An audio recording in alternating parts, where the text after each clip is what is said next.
Welcome to the podcast. She wants to sit on this. I don't know.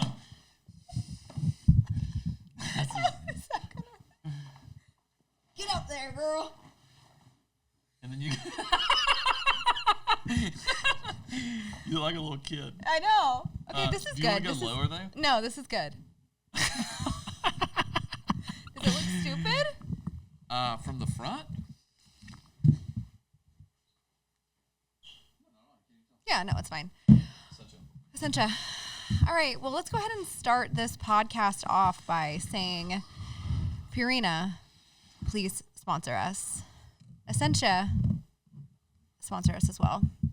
Preferably Purina. Preferably. Yeah. Preferably. Yeah. A little bit deeper pockets. Yeah, a little bit. I don't know. Yeah, I'm not, to be honest with you, I'm not really familiar with the bottled water market. Dasani is, I think it's probably number one. well, I mean, I'm from Milledgeville, Georgia, right? So that's really all we had. Things like Essentia didn't really make it No, down. you had Deer Park, probably. I don't even think Deer Park made it down that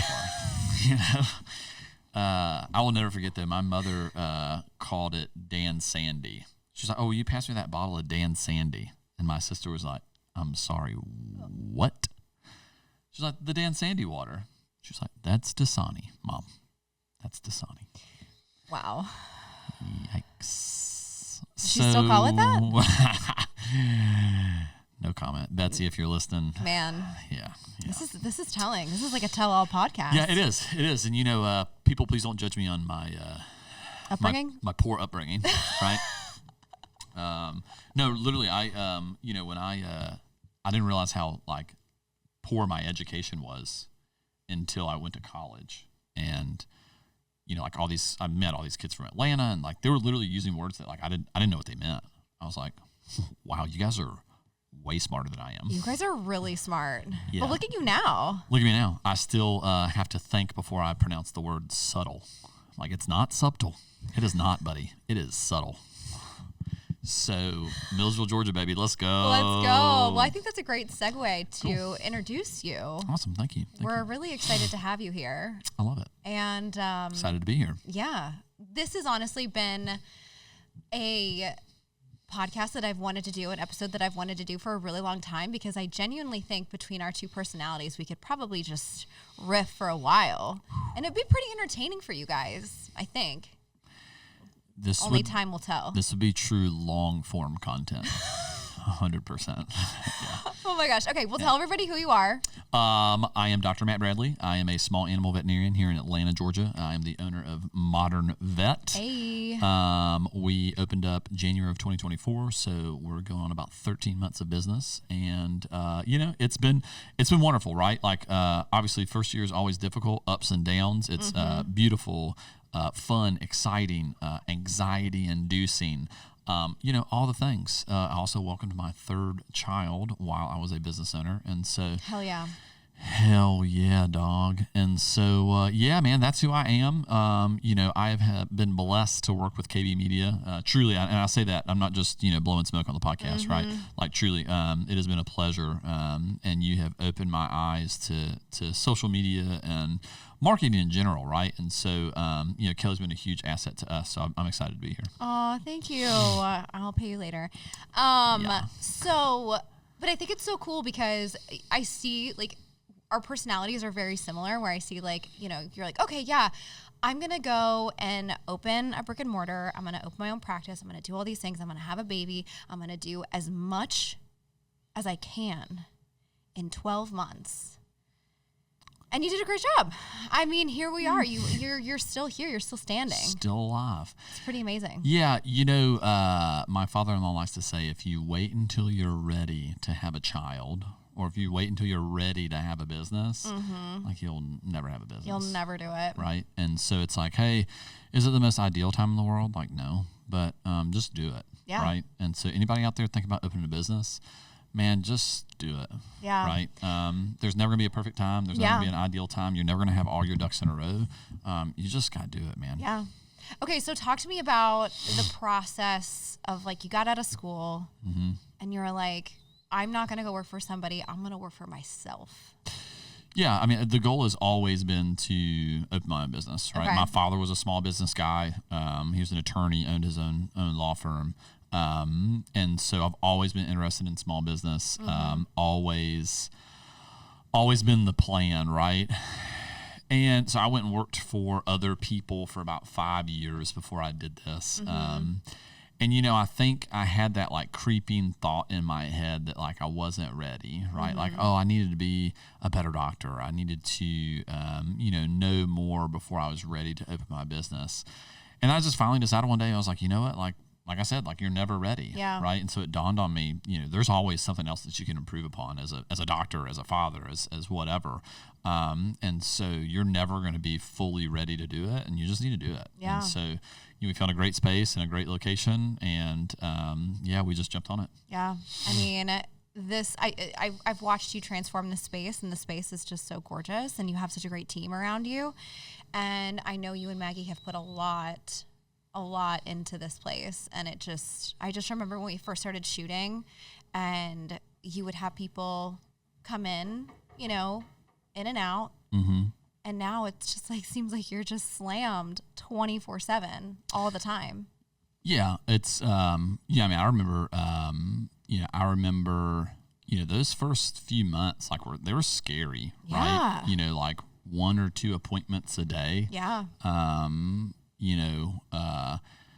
And that's frightening, especially when you have, at the time 3 mouths to feed at home and now 4. Yeah. And so to only have 1 or 2 appointments, and I think it's really easy to, it's such a big deal to you, right? And to kind of bring this back to marketing, it's such a big deal to you, and you're working on it. I mean, I worked on this for 1.5 years, almost 2 years to do this. And it consumes your life. And you're like, well, it's such a big deal to me. It's like such a huge deal that like, obviously people are going to know about it, right? Yeah. Because it's like such a big deal. Yeah. But then if you were to remove yourself from that situation and kind of look from afar, you're like, man, buddy, like, it's not, in the grand scheme of things, like it's not, right? And so that's where, marketing really comes into play, whether that's through social media or through Google or through, Facebook or whatever it 100%. is, right? That's the key to marketing is you have to recognize that like nobody even knows especially as a startup, right? Yeah. Nobody knows you're there, right? And so you have to figure out creative ways to get your name seen. And I think it's really hard for us because we're a service-based business, right? Versus like a clothing store, right? A new clothing store opens up and you're like, oh, like I'm going to go peruse through and like see what kind of, clothes they have, right? Maybe I'll buy something, maybe I don't.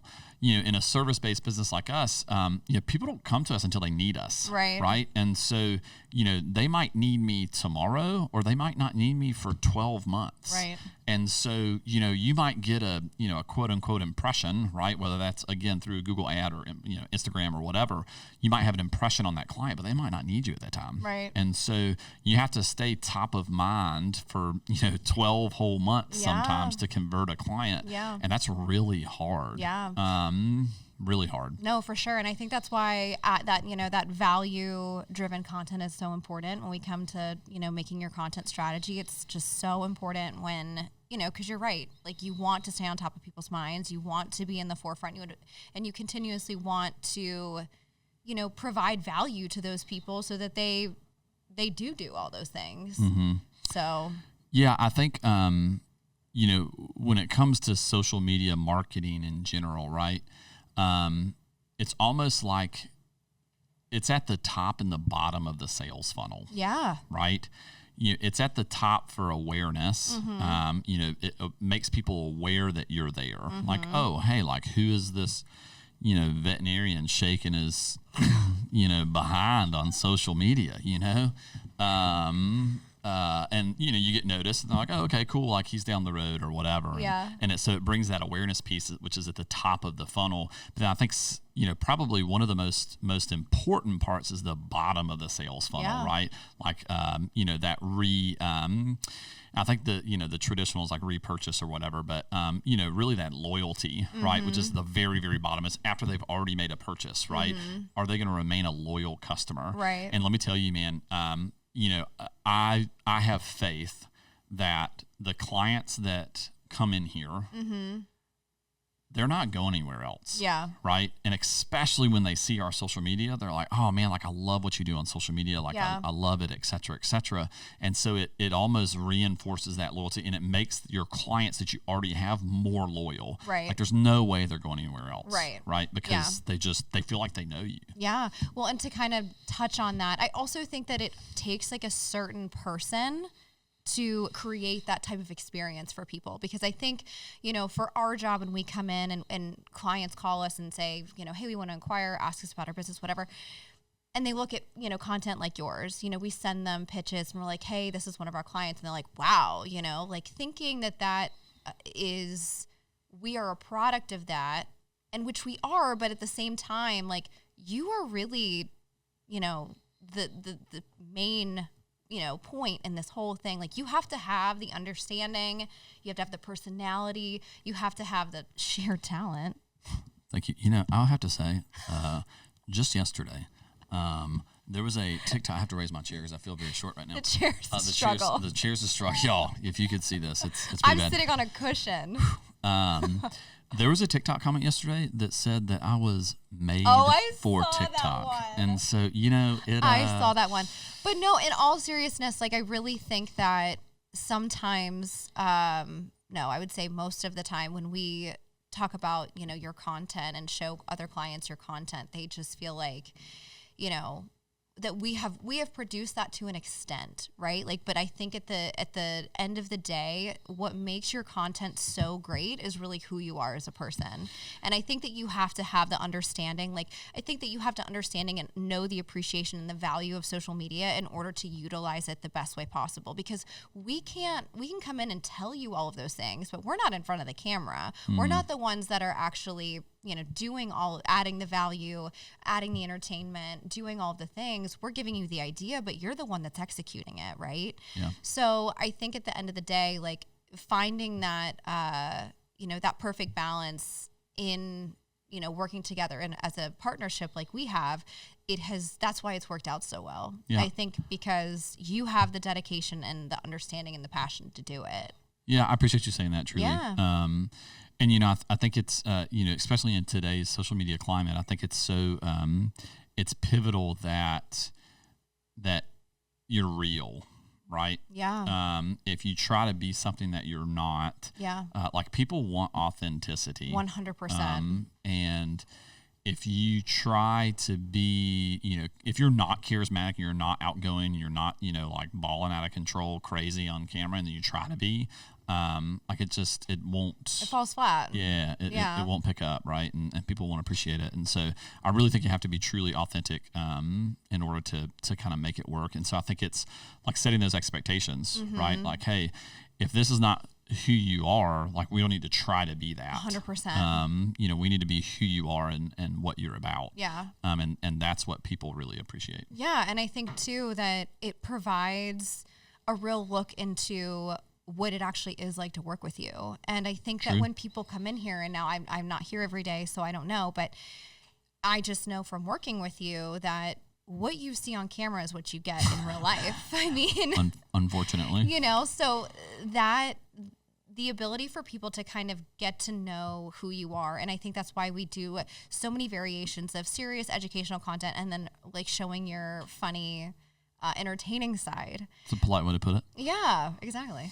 And so, but you are a doctor, like, your shit, and you're super, super knowledgeable. Go Dogs. But that you also have such a great warm side to you that you truly do care about people and their animals, and you are genuinely there to help them. And I think that comes across in your marketing. And that's why when you talk about people that, you know, are customers of yours, they're not going anywhere because they're getting that in real life. Like they're not only seeing it on social, but they're getting that in real life. So, you know, I think that especially when you're dealing with people's animals and pets, that they, you know, it's like a family, you know, they're 100%. not going to want to go take Fluffy somewhere else if Fluffy has seen you for, you know, the past year. 100%. And, you know, I have a lot of veterinarians that will disagree with me. And this is a, you know, a hot button topic. Ooh, but, hot take. Ooh, hot take. Love hot it. Take. I do not think that we are in the healthcare business. Yeah. Right.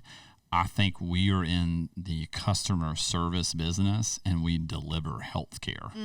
Right. Because when you look at it that way, I mean, it's when you have a pet, especially a small animal, right? Like when you have a dog or a cat, man, you can take that thing anywhere, right? And so if you go somewhere and you could be the best doctor in the world, the smartest doctor in the world, and if you can't communicate and empathize with your client, like they're not going to have a good experience. Doesn't matter how good the medicine is, right? And so there is a customer service aspect to this, and I think 100%. you know a lot of veterinarians don't believe that, right? And I'm not going to say that I'm right and they're wrong. They just don't value that. And I truly value that. Yeah.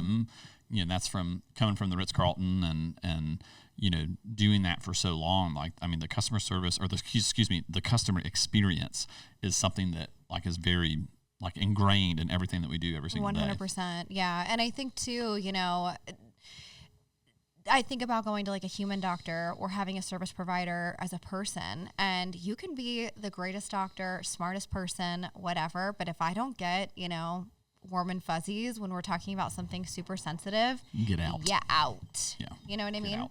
And especially, I think maybe it's more tolerable for humans because you're like, all right, shit. Well, it takes like 6 months to get an appointment anyway. Yeah. So it's like, well, I'm stuck with this guy like now. I'm not waiting another 6 months, but especially when it comes to my child, you know. Oh, yeah, that's a big one. Yeah. It's like not my human child, but my fur child. Oh, well, yeah, that too. Yeah. Both children. Both children. But yeah, for my pets, I feel like it's such a personal experience, you know, because I'm the one that's communicating with you and I'm the one that has to deal with the doctor. And I feel like if I feel like you're not invested, you're done. Yeah. Yeah. And I mean, there's a lot of veterinarians out there. So just go find another I know. one. So speaking about a lot of veterinarians, which I feel like, you know, when we started working with you, I knew there was a lot of competition, you know, there's a lot of people out there shaking it for views. Not as good as I am though. I mean, facts. But I mean, how do you deal with that as when you're putting yourself out there? Do you think about that? Do you think about, you know, other people, other professionals watching your content and, you know, judging, criticizing, having any opinion about it? Really great question. And, you know, I think we've talked about this before, to be honest. Because I'm pretty, for those of you who don't know me, I'm pretty like, I'm a wide open book, right? And I don't think they've gotten that this far. Yeah. I'll tell you exactly how I feel. And I just don't care. And so, you know, I've shared with you before, like in the beginning, you know, like you don't know what you don't know. Right. And, you know, when you're putting out a piece of content that's talking about like whatever, you know, rabies vaccines, right? You know, in the beginning, you're like, God, man, like, well, I want to make sure that like I don't misstep, right? And that like what I say or what I write is exactly the truth. Because like, you know, I have been trained as a medical professional, like science, data, facts, etc. And social media is not that way, right? No. But in the beginning, you're like, oh man, like I got to make sure that I speak exactly the way that I'm supposed to speak in case another veterinarian sees it. Right. They're like, oh, well, you know, technically the rabies vaccine is, you know, every, 4 weeks and not 4 weeks in one day, you dumbass. And it's like, you know, and you worry about those things, right? Because those are your colleagues and those are the people that you interact with. And then, you know, the more you do it, you're like, oh, well, you know. Whatever, buddy. Hey, Gary, I don't give a fuck what you think. Exactly. So if I missed by a day, like, sorry, buddy. Yeah. Get out. Piss off. Yeah. So. Yeah. Yeah, it's a great question, right? And in the beginning, I certainly thought that, right? Yeah, I think you did struggle with it in the beginning. Yeah. Mm-hmm. I was like very, like very rigid and was like, oh, yes, well, the rabies vaccine is given every 2 to 4 weeks. And super by the book. Giving subcutaneously in the right hind limb, lower than the knee, by the way, in case of any vaccine-induced sarcomas. And now I'm like, yo, you just throw that thing in the right back, baby, and you're good. You're good. And so, yeah, I mean, and part of that's just, like getting used to it and getting used to, I mean, people, we get comments sometimes that are, not kind. I mean, after you go viral so many times. We had like a cat nail clipping video. Oh, that's the best. Yeah. And people were they were triggered. Like some people were truly triggered. And I was it wasn't the nail trimming video. Maybe it was, but it was the nail where you take the nails out, not the trimming. Oh, well, that too. Yes, the cat declaws. That was super. Yeah. It was like the comment section was litty. I think we need to read some of those because they're so freaking funny. Where it's like. Man. My aunt was scratched by a cat, and we just shouted out back or something like crazy. Yeah, man. Yeah, people really. The comment section on that one was litty. So it was 100%. While you're pulling that up, how was it going viral? Oh man, I love this. So, God, I hope my wife watches this podcast. Maggie, we love you. So there's been a few times where I've been in public and somebody be like, "Oh, hey, aren't you Dr. Matt from Modern Vet?" And I'm like, "Oh yeah, like hey, like it's nice to meet you." And that's me. Yeah, that's me. Like so nice to meet you. And meanwhile, my wife is standing next to me, and her eyes like could not roll back any farther. She's just like, "Oh my God, like, do y'all know what you have done to me?" So then after that happens, for example, I think we were at like dinner one night, right, when somebody recognized me, and so afterwards I was like, Maggie, I just want to have dinner with my family. Yeah. Like I just want to have dinner with my family. I don't want to be interrupted. Yeah. Like I love my fans and it's so great, but like I'm just trying to have dinner with my family. And she's like, "God, Matt, shut up." Like one guy recognized you. And I'm like, yeah, it's tough, Maggie. It's the I didn't choose this life, I bear. but it was the life that was given to me. And she doesn't like those jokes, people. She doesn't. Okay, wait. Does she actually get mad though, or no? She doesn't get mad. She's like, it's like funny. No. Yeah, no, it's funny. Yeah. She's just like, do y'all know? Like this man's head is big enough. Like, do you know what you just did to me? Yeah, Maggie, I got you. Yeah, love you, Max. Okay, so we're gonna read. So for those of you that don't follow him, God. Please do. We'll put it in the show notes. I forgot about Pickles, the cat Pickles. Oh my God. Pickles. My dad got scratched and nearly died from a blood-eating bacteria. I moved out with the cat. He would never have considered declawing Pickles. And I mean, obviously, my comment was, well, Pickles wins cat name of the year, hands down. 100%. I mean, what a great name. Yeah. Let's see. Yeah, and I think it's really funny because a lot of the time when clients do start to get engagement and comments, anytime it's negative, they have a tendency to start to, oh, well, maybe I should just stop, maybe I should just not post, or maybe I should not say that, or maybe, and I'm like, no, that means you're doing something right. Yeah. If you're not pissing people off, you're doing it wrong. Yeah.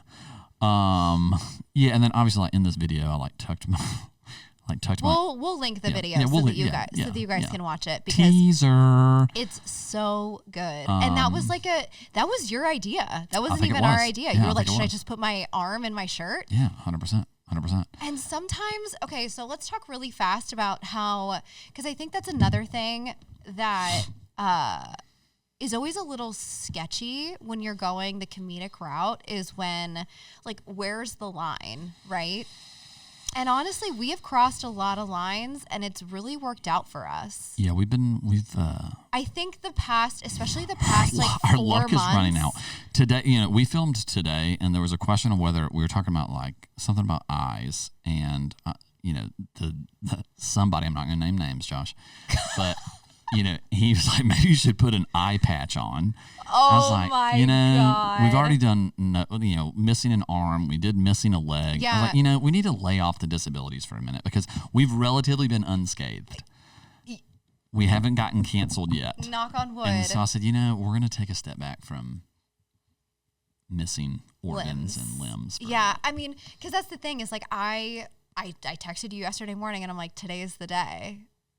Yeah. The leg. We'll also link that video, the leg video where he is sitting in a chair and has his knee and foot are tucked under. He's like sitting on it. So then we wrapped his knee so that it looked like his leg was gone. And here's my defense of this though, right? Sure, like is there some comedy associated with this? 100%. It is the intention behind it is to grab your attention in order for us to educate you. 100%. Right? And so, we're not poking fun at people that, might Never. be no, that's not the point here. The point is it's hard to get noticed. And so if you can grab somebody's attention and then provide them value that maybe they didn't know, and maybe that saves their pet's life or maybe makes their pet have a better quality of life, then yeah, man, like I'm okay, pushing the envelope a little bit. Right. So, yeah. Yeah. And I think it's worked out really, really well so far. And, we filmed some stuff today. That'll be interesting to see how it takes. We'll see. There's a. But look, there's vets taking their shirts off. 1,000% doing little TikTok dances. Yeah. Get I mean, outta come here. on. And I'm obviously not as handsome as they are. I mean, we're going for sheer. They have better hairlines than I do, but that's about all they got. Yeah. That's about all they got on me. Yeah. Is hairlines. And that's okay. Well, I just think that's definitely something when we first started the competition. I don't want to say competition, but your peers, the sea of veterinarians that are out there making content. And I think that the perspective, we shifted it and we're like, okay, well, how can we, learn from them? How can we gather inspiration? Sure. How can we see what they're doing and collaborate? Like, how can we, 100%. because really there's no competition. No. It's just, do you get low-key jealous sometimes? Of their hairline, yeah. It's a sensitive subject. Yeah. You can't tell. But I think that was really a great shift. And sure. we decided like, okay, we're gonna, maybe we can start partnering with these people and collabing and doing things. And, I think that's a great perspective for anybody that has that's in an industry that has a lot of, again, competition's not the right word, but when it's more challenging to get noticed because you feel like it's more, saturated. Sure. Yeah. Yeah. Just ask. Yeah. Worst thing they can say is no. So the next thing I want to talk about is when we first started, and I always like watching the development of how people are on camera. Because I think this goes with kind of the last question that we just had about how when we first started doing talking heads or filming, it would take a couple takes for you to get it down. Now you're no problem.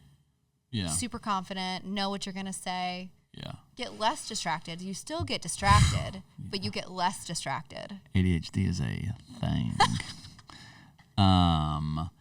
Yeah, I mean, I think you figure out like a cadence. Yeah. Right? Like and not even a cadence, right?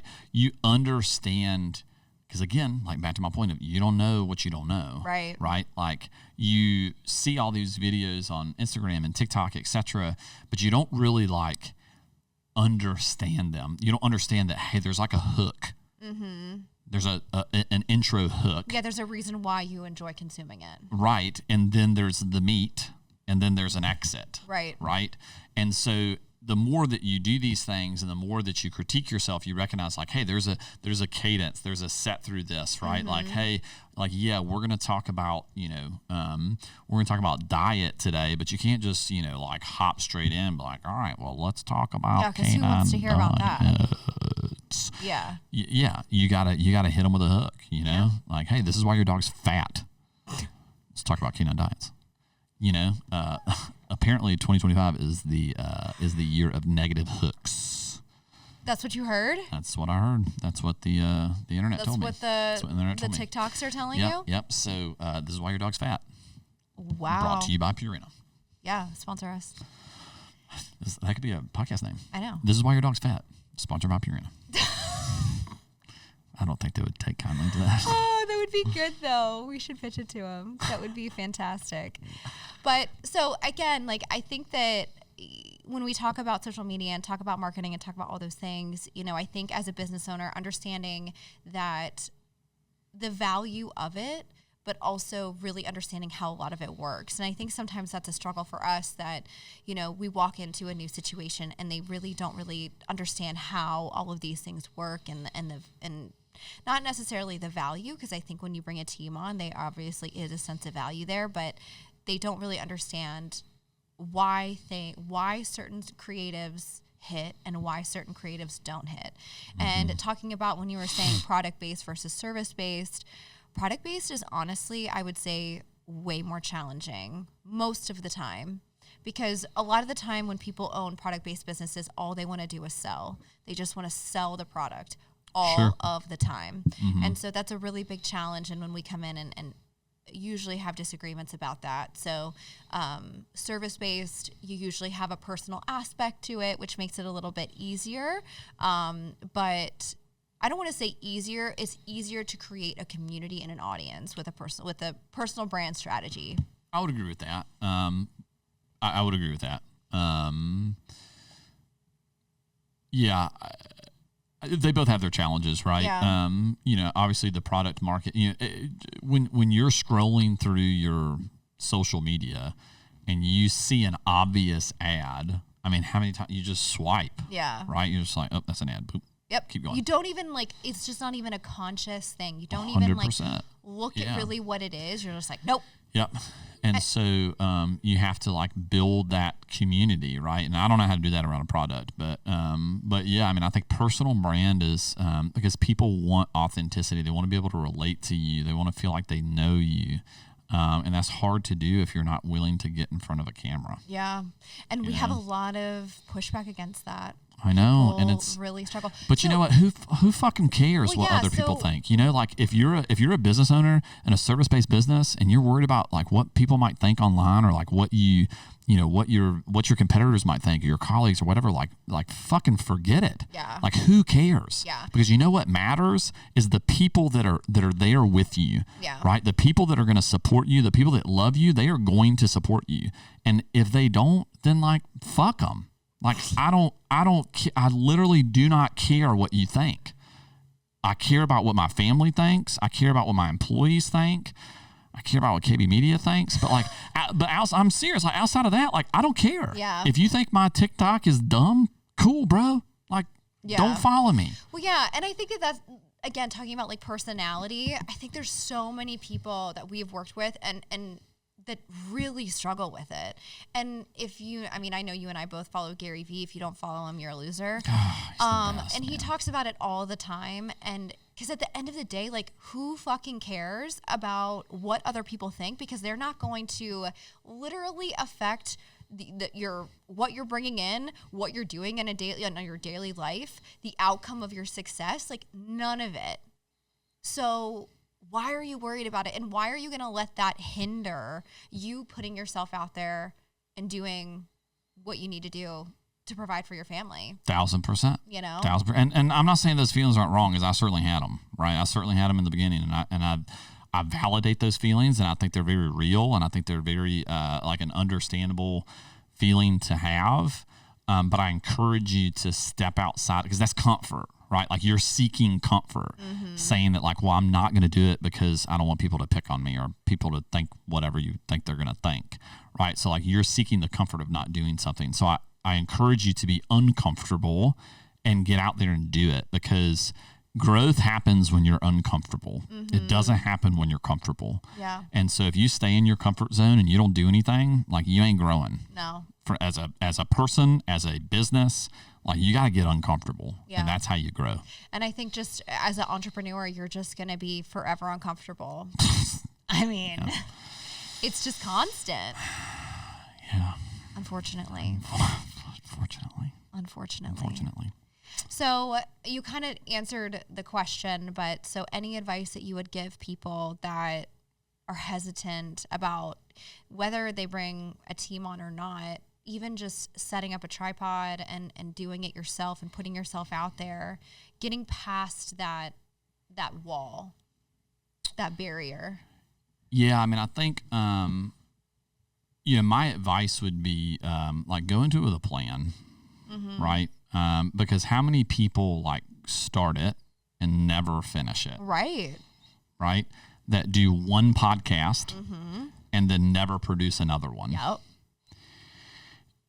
And, I think it's, we all see the most successful people, right? Doing all these awesome things. Gary Vee, with all his different social media channels, LeBron James, like dominating the NBA for so long. You see all these people at the top, and you're like, oh man, like that's awesome. Like they just did it and it was like amazing. They're these wonders. But like what you don't see is like LeBron James, I mean, he works hard, right? I'm sure Gary Vee grinded to get where he is, right? So if you think you're going to do 5 podcasts and then do the next, Dave Portnoy, like, no, dog. Yeah. Like, that's not how it works. No. Speaking of which, Portnoy, I mean, he grinded for like 20 years, Yeah.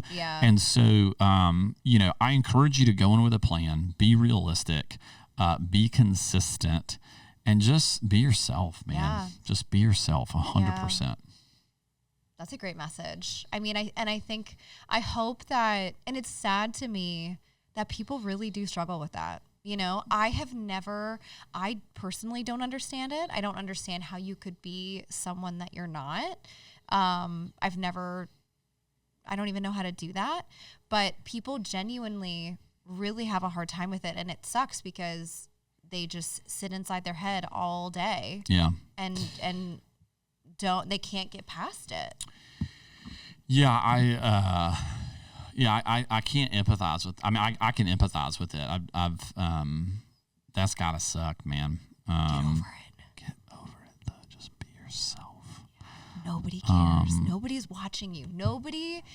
And that's the other thing that I think is so funny, and I think Gary Vee talks about this a lot, is that like a lot of the time the consensus is that people are afraid to put themselves out there because they think everybody's watching them. Hey, nobody's watching you. Nobody's watching you. I tell my love you, Maggie. I tell my wife this.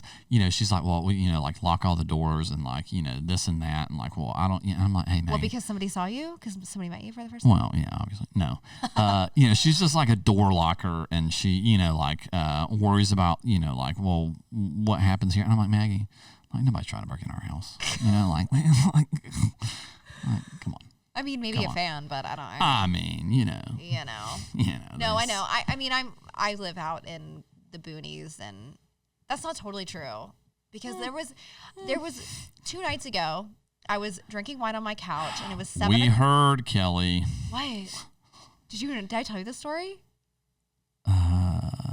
I told a lot of people. Yeah, I think you told me. Well, tell the PKs. I'm going to tell the people. So I live on 17 acres, and I have a really, really long, steep driveway. And I never lock my doors. I never lock my car. I grew up on like 200 acres. Never. I didn't have we would go on vacation, and like we wouldn't lock our doors. We would go for like a week, and this like blew my wife's mind when we got married. Yeah. And I never had a key to my house. I don't have a key to my house. I know. Why would I have a key to my house? Yeah. I don't lock the doors. I know. That's so I didn't mean to interrupt. No, it's fine. It's a country thing. But yeah, so I like to act like, big and tough and act like, oh yeah, I don't lock my doors and whatever. Well, at 7 p.m. when I was drinking wine on the couch. Was Frankie Bear home? Yeah, Frankie Bear was home. Okay. And a car rolled down the driveway. And it was pitch black dark. And I literally just get up and I yell, someone's going down the driveway. And so he's like, okay. And he's like, yeah, it's the Amazon guy that comes every night. Literally. So then I go upstairs and I'm like hiding upstairs in the dark, looking out the window. And Frank's like standing at the front door in the light, Like, he's like, okay. And we have a gate, and the person's like getting out of their car and like shining a flashlight. And I'm like, oh my God, like they're coming out. And Frank's like, Kelly, they're probably just trying to figure out how to turn around. And that's what they did. They just ended up turning around and whatever. So it's not a problem. But if you live in the country and you, someone does approach your home at night, it is scary. It is. But that brings it back to the point of like, not that many people are watching, so just do it. Yeah, so just do it. Nobody's coming out to find you. No. To get you. No. Nobody cares. Nobody cares. Nobody cares. Just do it. And honestly, you'll find people that respect, you'll find people that will respect you, right? And maybe become your friend or become your follower and respect you because you are putting yourself out there. Okay, really quick, another story. Mm-hmm. And tell me if you've had a similar experience. Really short. But over the holidays, I saw family that I hadn't seen in a really long time. It was Frank's family. Mm-hmm. Frankie Bear. Yeah, Frankie Bear. And he doesn't go by Frankie anymore. It's officially Frankie Bear. Oh, he loves that. I know. And so it was Frank's aunt. Two of Frank's aunts came up to me, and she pulled me aside, and she looked at me, and she goes, I just wanted to tell you that I admire you so much. She was like, you are just like putting yourself out there, and you're doing such a great job, and you are just like, you're just such an inspiration. Was it like you're an inspiration, or was it like don't be a dick? Or was it like bless your heart? Bless your heart. You're trying so hard. Honey, you're really trying. That's so cute that you're trying. Good for you. No. But yeah. In all seriousness. Yeah. Yeah. 100%. I don't know that anybody said they ever admired me, but like. Well, I admire you. Well, thank you. But like, hey man, like I respect the hell out of what you're doing. Like you're hustling. Yeah. Like you're out there grinding, and like that's what you just gotta do. Like, you have to do it. Just gotta do it. You just have to do it. And in the age of 2025, there's just not an option. 100%. If you don't, because people, clients will come in. I'll say like, hey, how'd you hear about us or whatever, and they'll say, oh, like I found you on Google or whatever, and then I saw your Instagram. Right. And I get that a lot, right? Like, again, like social media rarely leads for me, like service-based business, right? Social media rarely leads to like a direct lead, right? Like a direct conversion. Yeah. It does occasionally. But most of the time it's like that piece that convinces them to come in, mm-hmm. right? That awareness piece, or again, like that loyalty piece. Once they come in, they experience it, they see the Instagram, they're like, oh, like this is my bet. Yeah, and I think too, like a lot of it, a little bit different of an industry, but we had a dietitian that kind of said something similar. She was like private practice. She was in her own practice, and when she was doing things with colleagues or peers or people that were discovering her or whatever, she said it was like basically just putting her on the next level of being like having a modern brand, having a modernized brand, obviously Modern Vet, and just kind of putting you a step ahead of a competitor that's not doing it. 1,000%. So yeah, I think it's just whether you are doing it on your own, whether you're doing it with a team, whether you're doing it, I don't know, the other option. I mean, it's one or all.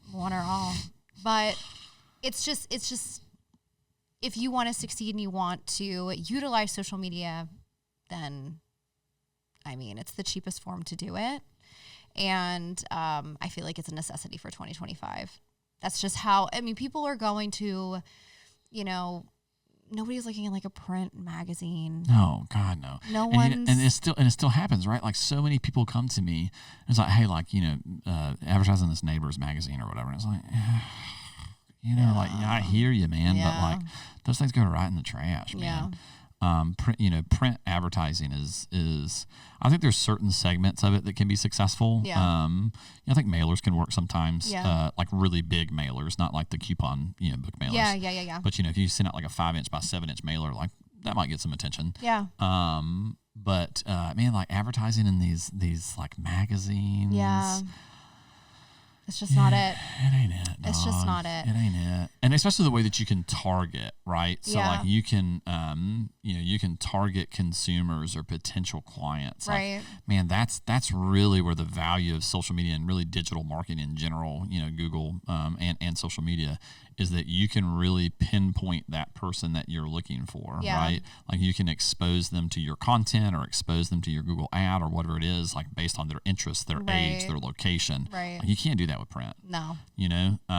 And so that's I think that's a really, we hadn't really talked about that on this podcast, but I mean that's a huge advantage to digital marketing is the ability to really dial in where you're spending your dollars. For sure. 100%. 100%. All right. Well, to close out this episode, I want to know, just off the top of your head, what is your favorite piece of content that you've created with us so far? Wow. Favorite piece of content. Man, let me scroll the gram real quick. I have mine off the top of my head. Do you? What's yours while I look? So, well, I guess they're two similar ones, I guess. Okay. The one where you're walking across the pavement. Oh, that was a good one. Yeah. That was like one of my most favorite ones that we did. Are you saying that because that was your idea? I mean, Matt, they're all my idea. Okay. Obviously like sentimental, there's a couple of my kids that are like representing my kids. I love those, but we're going to throw those out because those don't count. They do count. But I don't know. The one where I dress up as 3 different clients is pretty funny. Yes, that is good. Yeah. Yeah. Intelligence test for my dog, and I found out that he is highly emotionally intelligent. Okay, so if we have any issues today, I would just rather not do it. This is Nathaniel, Jeremiah, Natty J. Like I think that's one of my favorite characters.